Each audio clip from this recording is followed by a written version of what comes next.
Mis amados hermanos, bienvenidos. Bienvenidos a todos los que nos visitan hoy.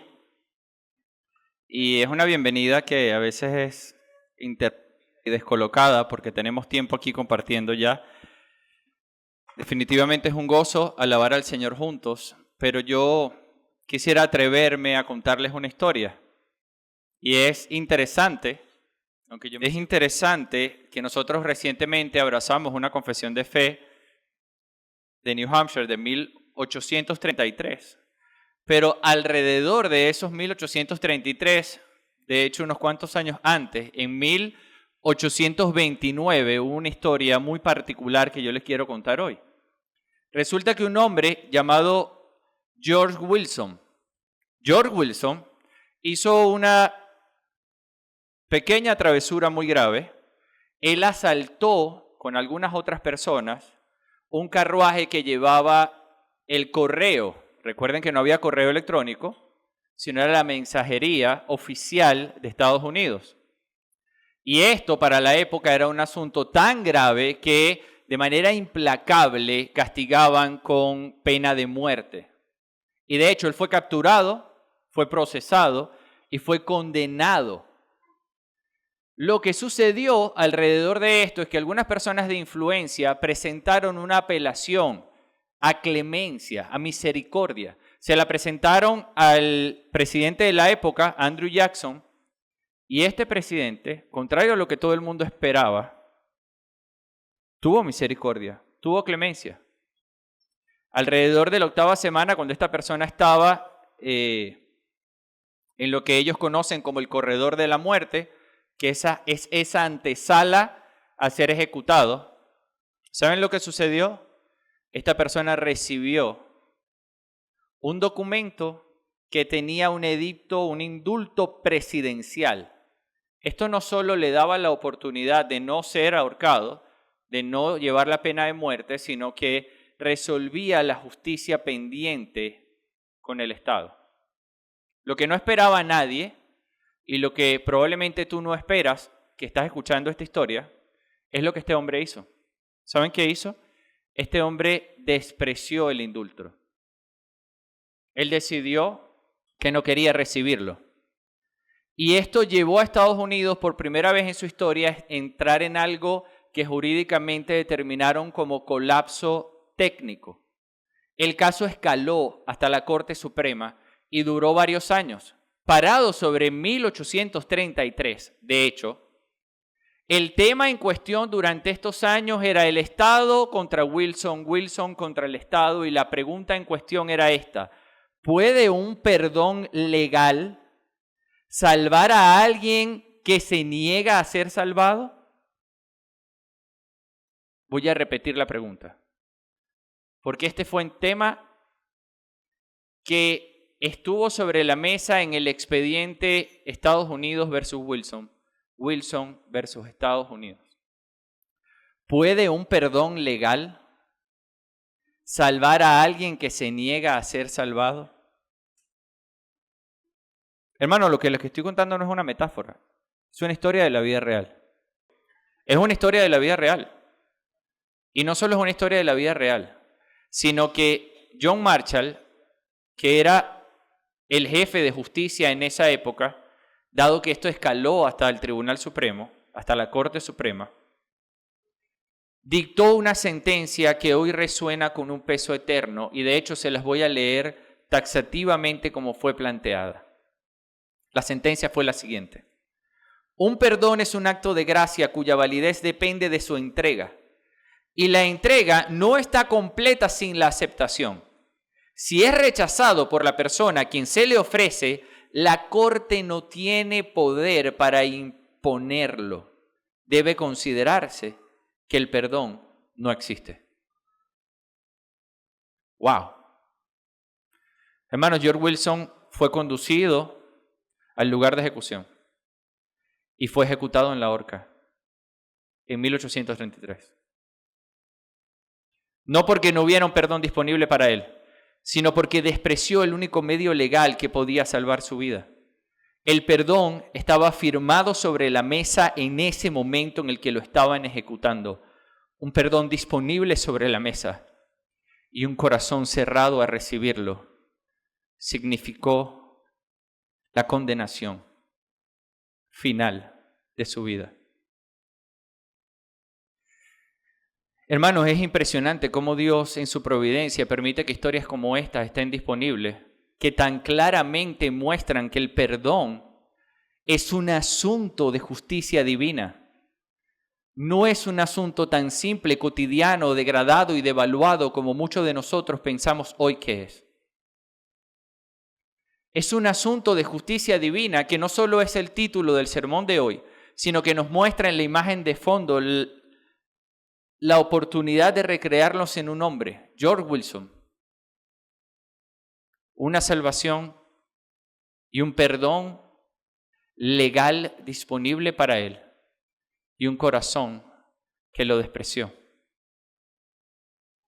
Esto es algo que debemos tener muy presente el día de hoy, porque quizás esto que sucedió con George Wilson tiene implicaciones eternas ante la justicia divina que puede alcanzarte a ti y a mí, y hoy deberíamos considerarlo. Vamos a abrir nuestras Biblias. Y vamos a Marcos capítulo 3, verso del 20 al 35.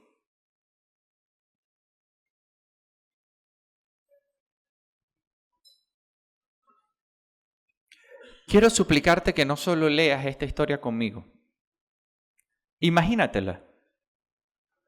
O sea, en la medida en la que la vamos leyendo, imagínatela.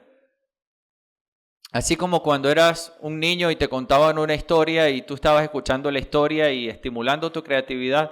Bueno, trata hoy de imaginarte conmigo esta historia cuando la vayamos leyendo. ¿Te parece? Bien.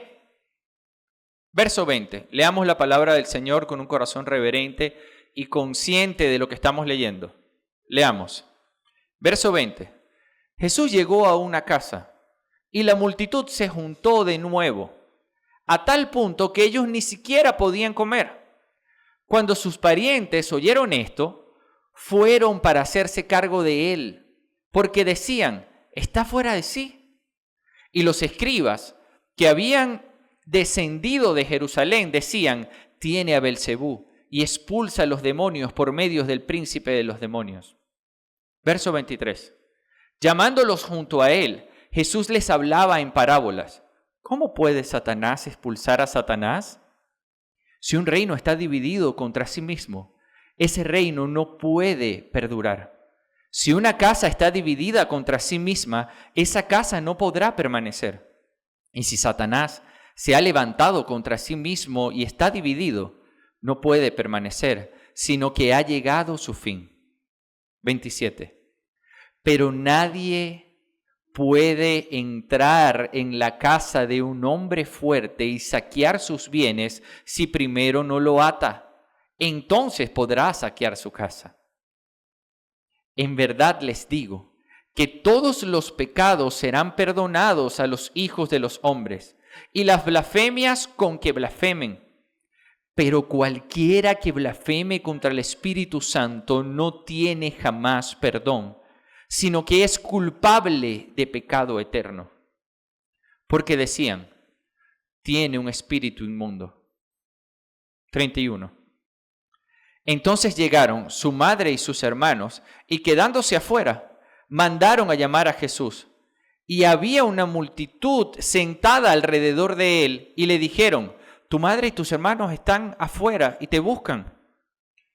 ¿Quiénes son mi madre y mis hermanos?, les dijo Jesús, y mirando a los que estaban sentados en círculo alrededor de él, dijo, aquí está mi madre y mis hermanos, porque cualquiera que hace la voluntad de Dios es mi hermano y mi hermana y madre.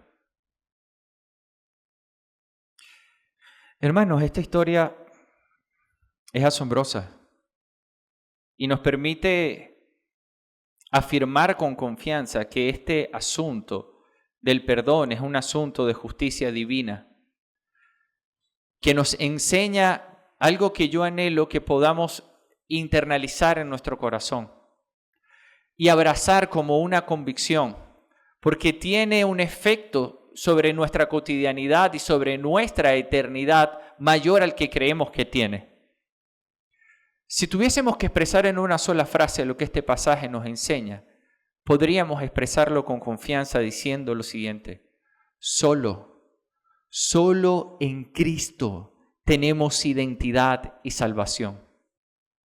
Solo en Cristo tenemos identidad y salvación, hermanos. Solo en Él. Solamente en Cristo tú tienes identidad y salvación. Y de hecho este texto nos los enseña. Y yo te lo voy a probar, revisando algunas consideraciones, 3 específicamente. Desde el versículo 20 hasta el versículo 2, tú y yo vamos a ver a un Salvador que fue menospreciado. Ya lo leímos. Notamos cómo al principio lo menospreciaron. Después, en el verso 23 hasta el 30, nosotros vamos a ver el resultado de despreciar la salvación. Tiene implicaciones serias, muy serias. ¿Y saben qué vamos a ver al final? Vamos a ver cómo la salvación nos da identidad. Para que esta pieza compuesta por la salvación y la identidad nos ayude a ver cómo solo en Cristo tenemos identidad y salvación.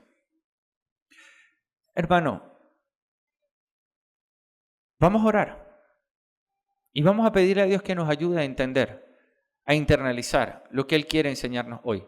Yo te quiero pedir que ores en tu puesto. Cierra tus ojos, concéntrate en el Señor y pídele al Señor por ti y por favor pídele al Señor por mí para que me ayude a compartir su palabra con fidelidad. Tómate un tiempo para orar, hermano. Señor, Rey del universo, Creador del cielo y de la tierra, Dios de los ejércitos, te suplico misericordia, piedad, compasión. Ayúdanos. Queremos aprender de tu palabra, ser movidos, transformados, impactados por tu verdad. Ayúdanos, por favor, te lo suplicamos, para que tú seas glorificado en Cristo Jesús y tu Espíritu nos mueva en esa dirección. Amén y amén. ¿Qué les parece si empezamos con esa primera parte? La que tiene que ver con un Salvador que fue menospreciado. Vean el texto otra vez. ¿Ven todas las palabras que están en negritas? Mírenlas de nuevo. Están allí. Multitud. Parientes. Escribas.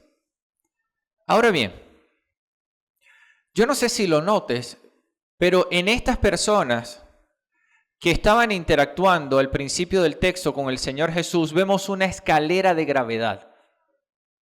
Véanme aquí un segundo para explicarlo mejor.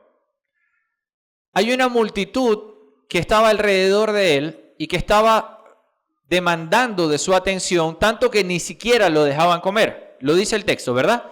Y podríamos pensar que eso no está tan bien, pero es aceptable. No lo dejaban comer. Estaba toda la multitud ahí. Ahora vamos un escalón más arriba. Tenemos a sus familiares, su propia familia, la de nuestro Señor, cuestionándolo al punto de decir que estaba fuera de sí, que había perdido la razón. En términos coloquiales, que estaba como loco. Vamos a buscarlo, porque es que se volvió loco.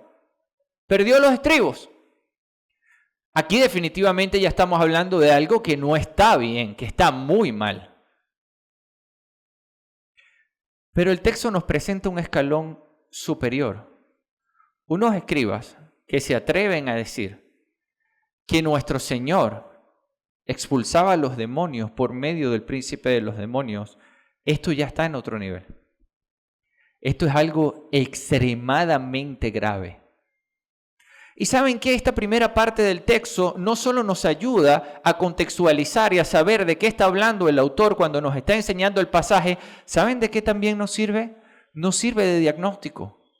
Porque tú y yo podemos ser informados por el contexto cultural y evaluarnos. hacer una especie de escáner sobre nuestra vida.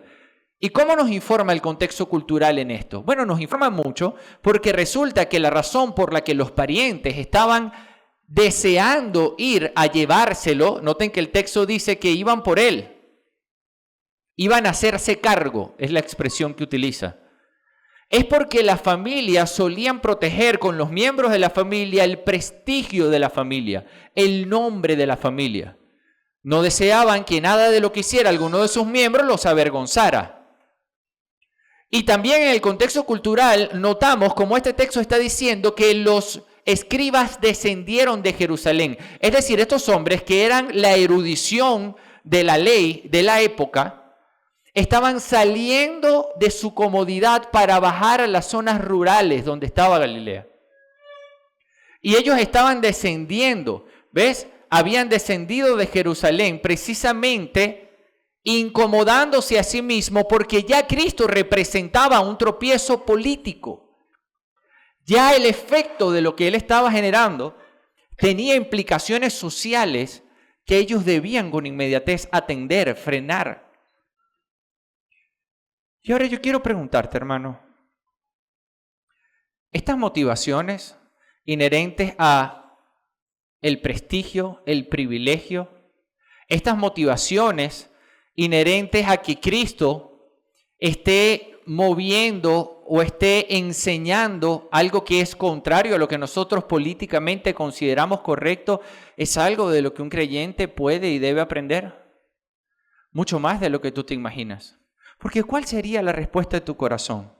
Si yo te pregunto, ¿qué hacemos nosotros cuando Cristo afecta nuestro prestigio y nuestro estatus?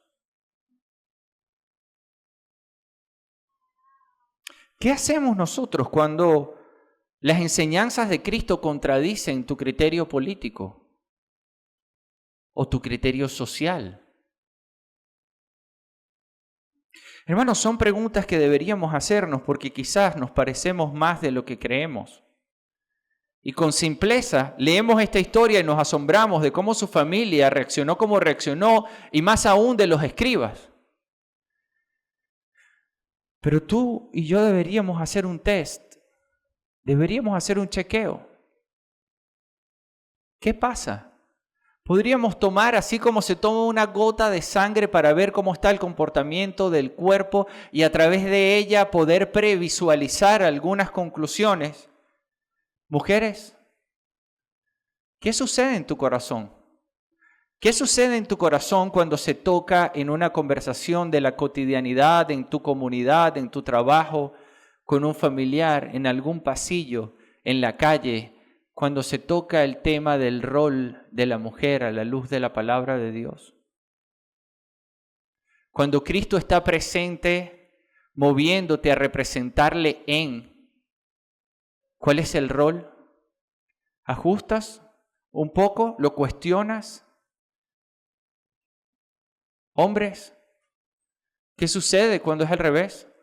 Cuando esa conversación con otros hombres presenta expresiones de doble sentido, ¿prefieres guardar silencio para no incomodar porque no quieres afectar tu prestigio? ¿No quieres que te vean como él? ¿Qué sucede cuando la expresión apunta a cuestionar si un hombre debe o no debe someterse a su esposa? Como dice Gálatas capítulo 5, verso 21, sométanse unos a otros por reverencia a Cristo.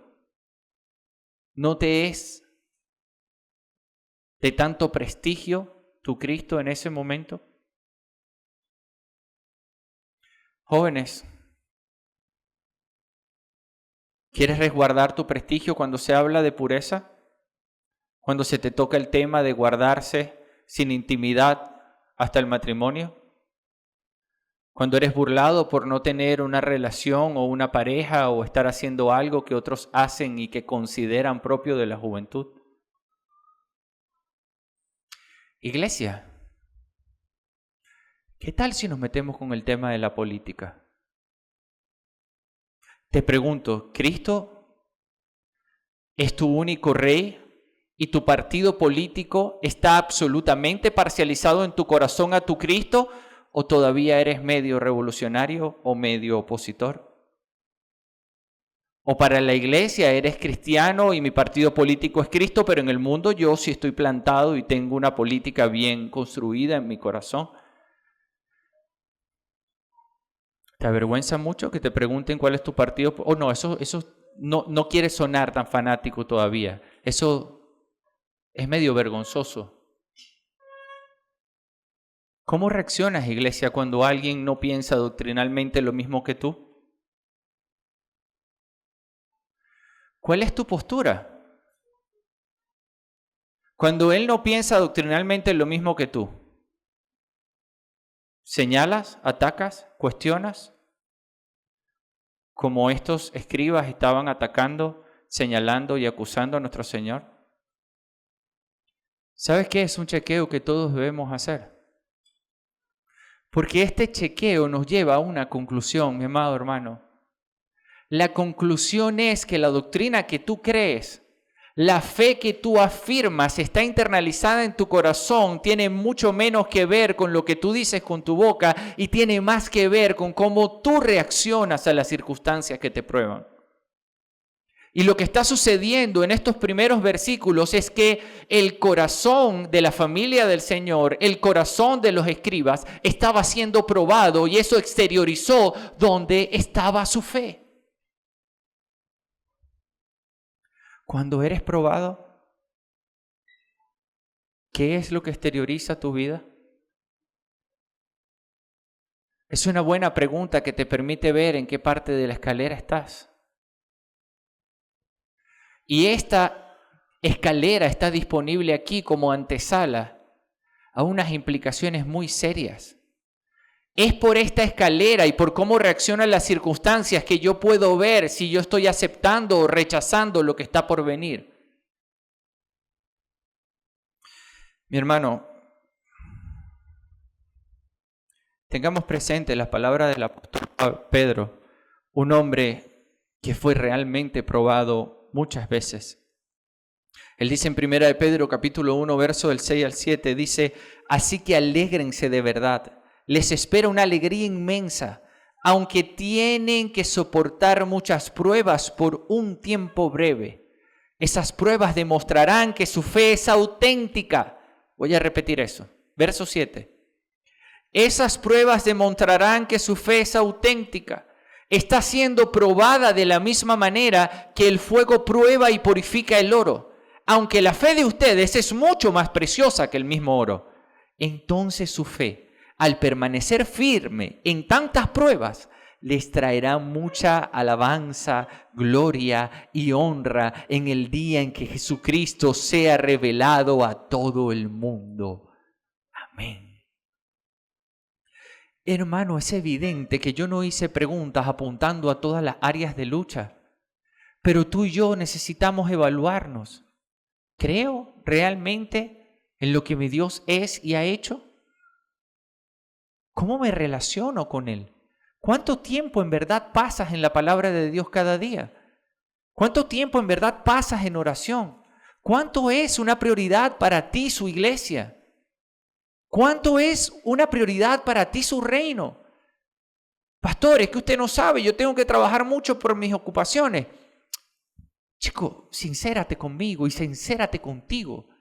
Si alguien se te aparece y te dice, ven acá, ¿qué necesitas? Todo tu alimento, todo tu vestimenta, todo tu alojamiento, todo tu seguro de salud, yo lo cubro. Toma, aquí está. Lo único que necesitamos es que tengas libertad, que tengas todo provisto y te puedas dedicar al avance del reino de Dios en la tierra. Sé honesto. ¿Cuánto tardarías en responder? Porque esto puede sincerar tu corazón y la manera en la que tus sueños actuales y lo que tú crees que es valioso y tu prestigio y tu posición y tu A y tu B y tu C representan un algo que no necesariamente es Cristo. Examínate, hermano. Examina y sincera tu corazón. Porque ¿saben lo que pasó? Inmediatamente después de que nuestro Señor fue menospreciado por su familia y fue acusado injustamente por estos escribas? Veámoslo. Veamos cómo esta expresión de que solo en Cristo tenemos identidad y salvación empieza en una salvación que debemos analizar muy bien. ¿Y saben qué es lo primero que nos presenta este texto? Cuando pasamos específicamente al versículo 23 al 30, una pregunta. El Señor dice, ¿cómo puede Satanás expulsar a Satanás? Y el texto abre diciendo, llamándonos junto a Él, Jesús les hablaba en parábolas. ¿Notaron que a quien les está hablando no es a los escribas? No se enganchó, no discutió, no se puso, no, pero que tú, pero que yo, no. Pero él entendía la afectación que la actitud y el comentario de los escribas estaba teniendo sobre la multitud que él estaba atendiendo con tanto amor que ni siquiera le dejaban comer. Es a ellos a quien le estaba enseñando.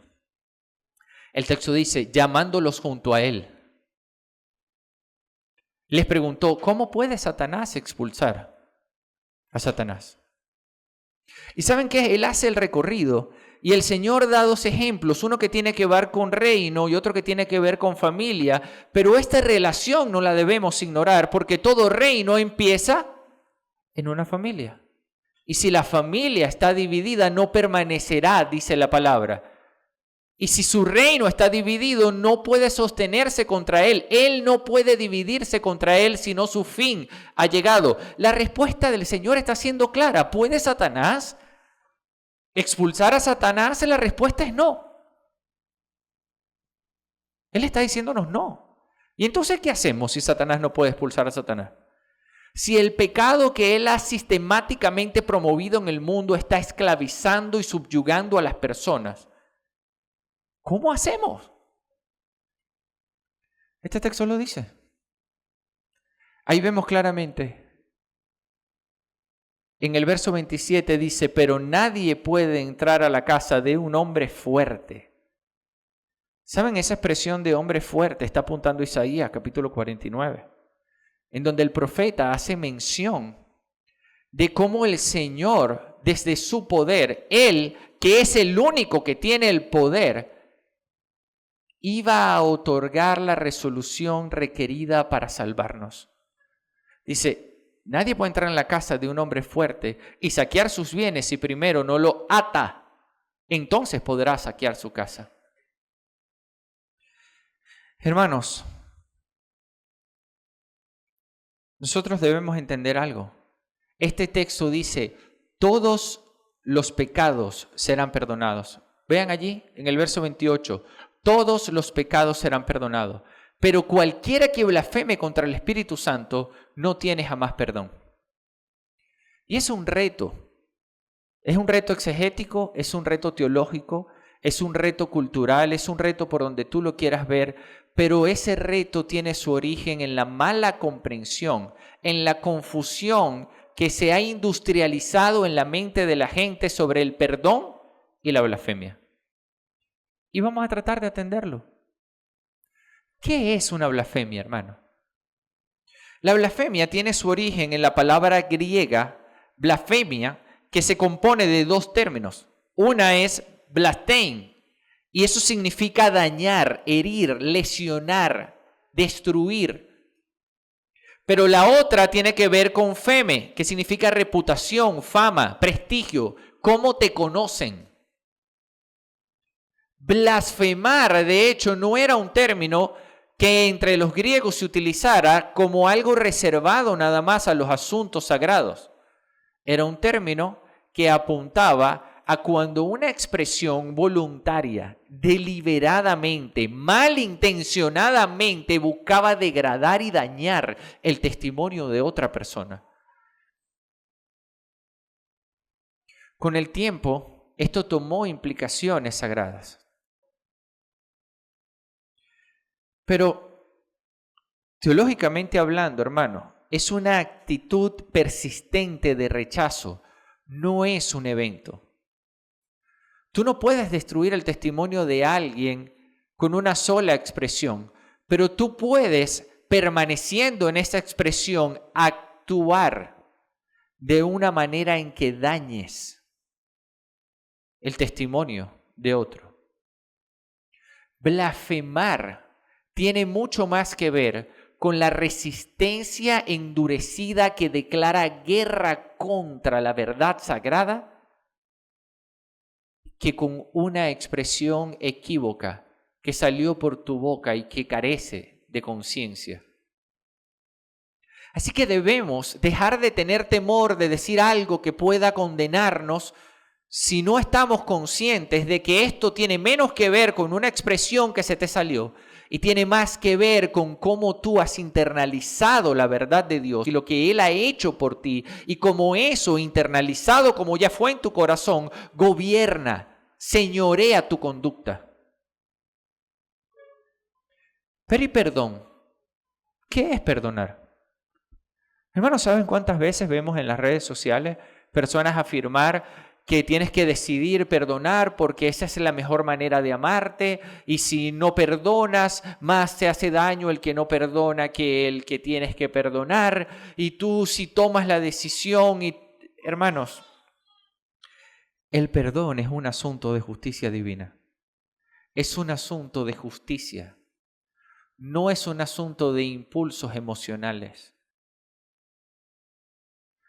Si nosotros no entendemos lo que Dios ha determinado como perdón y nos dejamos arrastrar por las corrientes en las que Satanás en el mundo ha promovido distorsionar una frase tan poderosa como el perdón, entonces no solo vamos a vernos en riesgo de no entender cómo Dios nos perdonó, lo que es en sí mismo bastante grave, sino que ¿saben qué? Vamos a tener serias dificultades para perdonar a otros.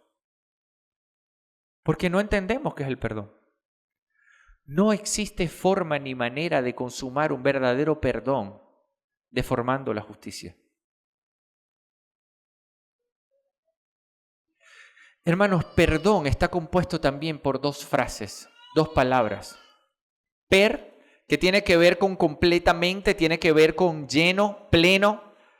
Y el dar, regalar, doñare, es como significa esa expresión en latín, que literalmente significa dar por completo, conceder completamente. Ahora, ¿cómo puedo hacer esto y al mismo tiempo conservar la justicia intacta? No puedo. Si yo quiero perdonar verdaderamente, yo tengo que atender la justicia. Velo de esta manera, tú y yo vamos a una tienda y tú tienes el deseo de darme un regalo que está en esa tienda. Te pregunto, tú dices, no, yo te quiero perdonar este regalo, entonces yo voy a agarrar el regalo completo y te lo voy a donar. Entonces agarras el regalo, me dices, yo te quiero mucho, aquí está, toma tu regalo, ¿lo puedes aceptar? Y yo te digo, sí, por supuesto, claro que sí, gracias. 2 besitos franceses y me retiro. ¿Qué asuntico quedó pendiente allí para que esto sea una transacción legítima? ¿Le escucho? Si eso es una transacción legítima, lo que tiene que ocurrir es que alguien pague ese regalo. Y si yo lo pagué, entonces ya no estoy recibiendo perdón. ¿Quién lo tiene que pagar si me quiere perdonar? El que me está regalando.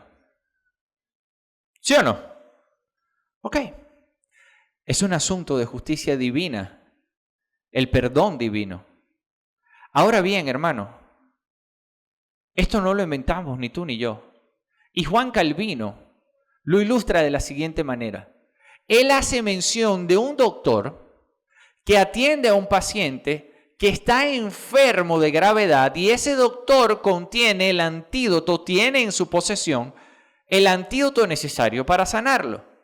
Pero él describe la blasfemia contra el Espíritu Santo ilustrando a este joven que no solo sabe que ese es el antídoto, está consciente. Este doctor tiene el antídoto. Me lo está regalando porque el doctor hizo lo requerido para pagar y traerlo. Y esta persona toma el antídoto, lo tira en el piso y lo quiebra y es escupe la cara del doctor, eso es blasfemar contra el Espíritu de Dios.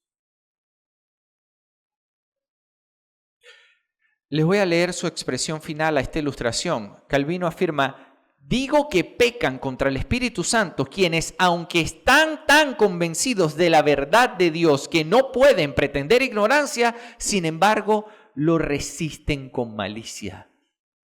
Juan Calvino.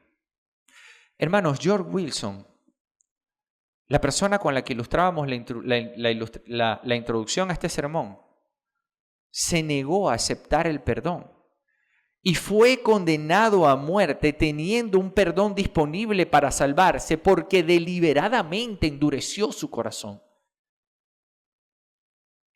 Él lo despreció. Y yo quiero pedirte, hermano, que entiendas que debemos examinar nuestros corazones para asegurarnos si estás o no estás confiando en Dios. Porque como vimos anteriormente, no se trata solo de decir, movido o manipulado por un predicador que emocionalmente te convenció de que repitieras una oración con él en un momento de vulnerabilidad de tu historia en lo que estaría dispuesto a orar lo que sea, invitado por quien sea para cambiar la realidad dolorosa que estás viviendo. Eso muy poco tiene que ver con ser consciente de lo que Dios ha hecho por ti. Pero cuando tú examinas tu vida, tú puedes decir, yo en verdad creo y entiendo. ¿Entiendo qué? Podrías preguntarte tú. ¿Entiendes que Dios es real? ¿Entiendes que Él es justo, que es santo? ¿Entiendes que tú has vivido una vida pecando delante de Dios? Es decir, cometiendo delitos vez tras vez tras vez delante de Él. Tú y yo somos delincuentes delante de Dios y merecemos un justo castigo por nuestros delitos y pecados. Y si Él es justo, Él tiene que sancionarnos. No solo tiene que sancionarnos, por amor lo hizo. Y su Hijo, siendo completamente inocente, tomó nuestro lugar. No te olvides de lo que voy a decirte. Tú no eres capaz de calcular la cantidad, el volumen del castigo asociado a tus delitos y pecados. ¿O sí? ¿Tú eres capaz de calcular eso? Pero aunque tú no lo puedas calcular, te cuento que Él sí lo puede calcular. Y no solo lo puede calcular, Él lo sabe. Y para poderte justificar, para poderte perdonar, Él tenía que atender ese asunto que Él sí sabe. Y un castigo equivalente a la furia de la ira de Dios que debía venir sobre ti por la culpa que tú y yo tenemos de nuestros delitos y pecados fue el castigo que se descargó sobre Cristo Jesús para que la justicia quedase satisfecha. Hermano, si tú eres culpable de algo, la única manera en que tú restaures tu inocencia con antecedentes penales es que tú recibas la sanción que te mereces. La única esperanza que tenemos tú y yo es aprovechar la oportunidad que Él nos está dando de creer, que Él nos amó al punto de crucificarse por nosotros, de tomar el lugar que nos correspondía a ti y a mí y recibir sobre Él toda la descarga de la furia que merecíamos tú y yo. Ahora, si ya yo fui sancionado en Él, y yo lo creo, ¿yo puedo ver mi inocencia restaurada? ¿Sí? No puedo borrar mis antecedentes penales, ¿verdad que no? ¿Yo puedo borrar mis antecedentes penales? Pero ya yo fui sancionado por mis delitos y pecados. Yo sí. Y sé cuándo, y sé quién lo hizo. Y Él es mi Rey. Y ahora que morí con Él en esa cruz y con Él resucité tal día que celebramos hoy, vivo para glorificarlo porque le pertenezco. Hermano, la gravedad de tus delitos y pecados es inmensa. Y si tú y yo tuviésemos que ubicarnos en esa escalera, probablemente no tenemos ni una gota de la solemnidad con la que vivían muchos escribas y fariseos. Tú y yo estamos en una condición significativamente más grave que cualquiera en esa historia. Pero te cuento algo. Lo que dice ese texto es que hay más gravedad en despreciar al Hijo de Dios que en todos los pecados que tú has cometido en tu vida. Entiéndelo así. Vamos a agarrar un papá aquí al azar. Un papá. Imagínate que tú eres papá de 2 muchachitos. De un muchachito. Y tú tienes que agarrar a ese muchachito y verlo crecer y cuidarlo para que no peque jamás. Y lo logras. Y el muchachito teniendo una edad apropiada tienes que entregarlo en sacrificio para salvar a una multitud específica. Y resulta que te dicen, mira, este es el castigo que va a recibir ese niño, tu hijo, para poder salvar a esta gente. Y tú dices, sí, yo amo a esa gente, yo voy a sacrificar a mi hijo. Y descargan toda la furia del castigo sobre tu hijo inocente para poderlo salvar a ellos. Y el niño muere siendo inocente y se levanta de la muerte porque era inocente. Y cuando vas a esta multitud que ahora sabe que tú hiciste por amor a ellos lo que hiciste, lo desprecian. ¿Qué te ardería más en tu corazón? ¿Todos los pecados que cometieron antes? ¿O cómo ellos desprecian el sufrimiento que tú viste a tu hijo padecer por ellos y que ya no puedes borrar? Yo te recomiendo, no desprecies a Cristo. No desprecies a Cristo. Porque Él sí hizo ese sacrificio por ti para perdonarte.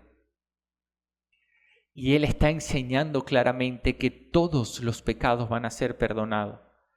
Pero cuando tú, hermano, desprecias el único perdón que puede salvarte, al mismo tiempo estás cometiendo el pecado imperdonable.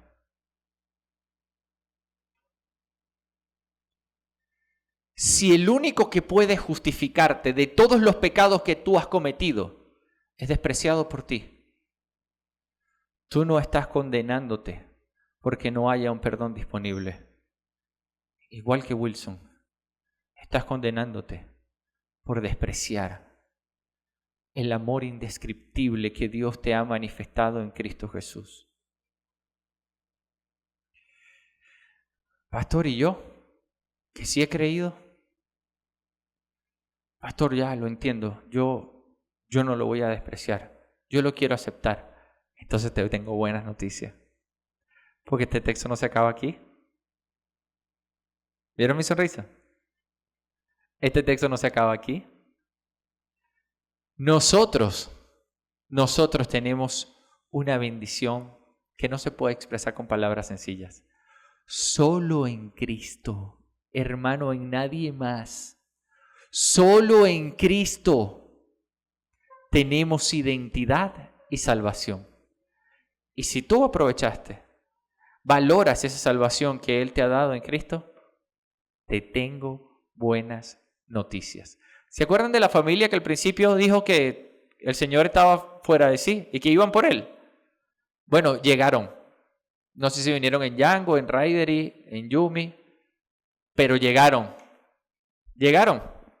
Vean lo que dice el texto. El texto. Ese es el internet que está fallando. Entonces llegaron entonces es el predicador que está fallando. El predicador, sí. Entonces llegaron su madre y sus hermanos. Y quedándose afuera, mandaron a llamar a Jesús. ¿Qué le parece eso? Lo mandaron a llamar. Y había una multitud sentada alrededor de él y le dijeron, tu madre y tus hermanos están afuera y te buscan. Hermanito, ¿viste esa pregunta? ¿Quiénes son mi madre y mis hermanos? Yo no sé si tú habías caído en cuenta o no, pero si tú no desprecias el sacrificio que Cristo hizo por ti y tú lo aceptas automáticamente tú vas a nacer de nuevo y progresivamente vas a empezar a notar cómo tu vida va a cambiar de intereses. Tus afectos van a moverse completamente. De un Dios que estaba allá y que tú lo veías de lejos y un pecado que practicabas, fuiste regenerado, transformado y ahora progresivamente amas a ese Dios, a su Hijo, y mediante su Espíritu anhelas relacionarte con Él y empiezas a despreciar y resistir el pecado del que gradualmente te vas alejando y formas parte nada más y nada menos que de la realeza divina. Nada más y nada menos que de la realeza divina. Hijo del Dios del universo, hermano y coheredero del Rey que tiene toda autoridad en el cielo, en la tierra y debajo de la tierra, tu hermano. Si tú quieres una identidad mayor que esa, usted no sabe lo que tiene.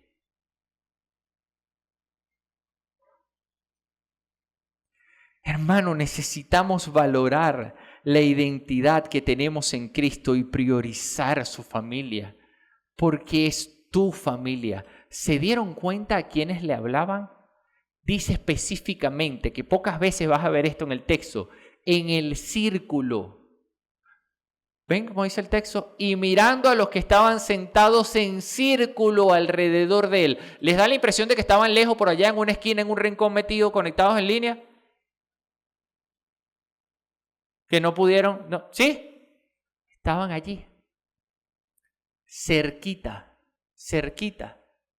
Estaban con él. ¿Y ven cómo cierra este texto? Dice el texto, porque cualquiera que dice, ¿sí? Eso es lo que dice el texto. El texto empieza convocando nuestra mente a razonar en la misma dirección. El texto termina convocando nuestro razonamiento a pensar en la misma dirección en que empezó este pasaje. ¿Cómo sé yo, pastor, si soy miembro de la familia? Si he nacido de nuevo, si no he blasfemado. Bueno, ahí tienes la respuesta. Porque cualquiera que hace la voluntad de Dios es mi hermano, mi hermana y madre. Cuando ves tu vida, ves a alguien que hace la voluntad de Dios, que anhela hacer la voluntad de Dios. No estamos hablando de una vida absolutamente idónea. Estamos hablando de una convicción absolutamente consagrada a hacer la voluntad de Dios y a levantarse cuantas veces falle y a estar determinado a acercarse y crecer en Él porque amas y valoras lo que Él ha hecho por ti en Cristo. ¿Sabes qué, hermano? Yo te quiero sugerir, no juegues con esto. Este sermón se va a acabar. Tú te vas a ir a comer. Mañana los que tengan que trabajar van a ir a su trabajo. Pero lamento tener que ser yo quien te informe que un día te vas a morir.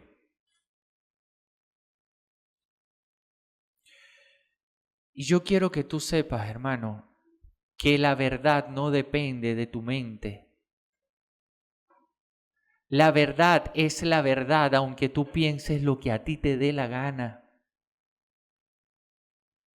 Yo te recomiendo que en vez de inventarte tu propia verdad y creer que confías en tu razonamiento, porque eso es lo que yo creo, y tú llegues a creer que un día te vas a parar delante del juez y el juez te va a juzgar conforme a la justicia que tú te inventaste en tu mente, no va a ser así, porque ni siquiera entre los humanos es así. ¿Cómo es que nosotros, siendo tan malos, podemos llegar a ser tan precisos en la gestión de nuestro criterio de justicia, pero tenemos al mismo tiempo la idea de que un día vamos a llegar delante de Dios y ese Dios va, a ver, déjame revisar un poquito tu mente, cómo tú creías que yo era? Ya, dame un segundo que me voy a convertir en el Dios que tú creías que yo era. No va a ser así, hermano. El Dios que te creó Esa noche en que habían millones de millones de millones de millones de opciones, Él te dio la oportunidad de vivir.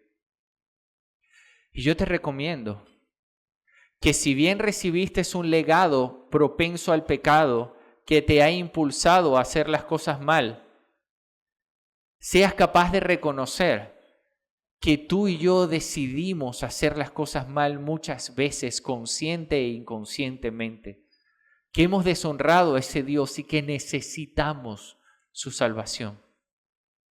No lo menosprecies. Despreciar esa salvación es estar menospreciando un asunto de justicia divina muy serio.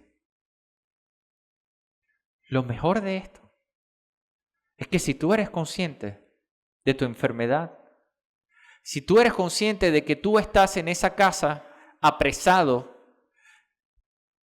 y subyugado por el pecado a través del que Satanás te manipula, hay un hombre más fuerte que Satanás que entró a esa casa,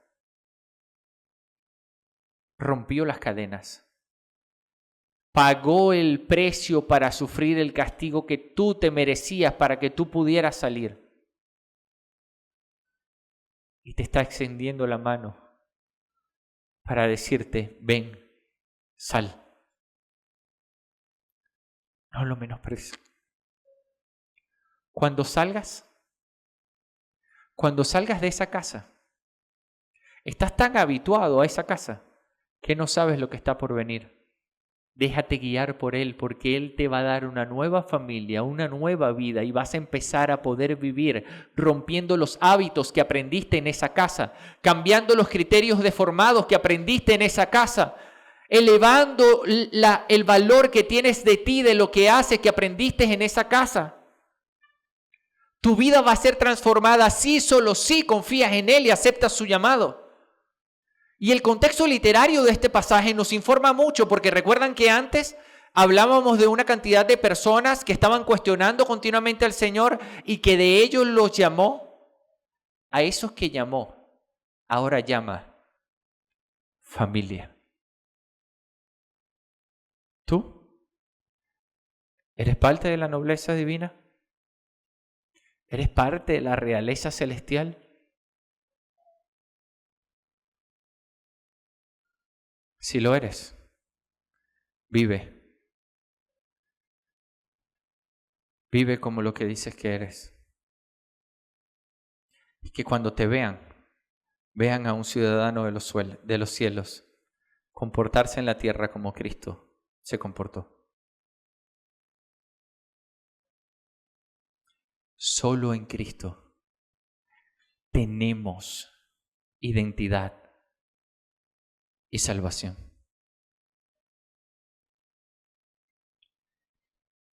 Señor, glorificamos tu nombre. Gracias por regalarnos, Señor, la oportunidad de conocer tu verdad. Te adoramos. Valoramos y abrazamos con todo nuestro corazón el sacrificio que has hecho por nosotros. Te suplicamos que nos permitas examinarnos con un criterio honesto, que nos permitas arrepentirnos, confiar en ti, Señor, y entregarnos por completo al llamamiento que nos has hecho de aceptar tu sacrificio, arrepentirnos y creer, dispuestos a seguirte y hacer lo que hacen los miembros de tu familia en todo. No hay nada que podamos hacer, Señor, para salvarnos a nosotros mismos. Pero en cuanto a hacer, somos conscientes de que no queremos hacer lo único que no tiene perdón en este mundo. No queremos despreciar lo que tú has hecho por nosotros. Gracias, porque eres tú quien genera las condiciones para que lo veamos. Porque eres tú quien nos da la claridad, Señor, y aunque nadie puede juzgarte a ti, privilegiados somos de comprender el modo en el que tu poder, desde antes de la creación del mundo, ha resuelto cómo salvarnos. Te bendecimos, te damos la gloria y te glorificamos, porque solo en Cristo tenemos hoy identidad y salvación. En Cristo Jesús. Amén.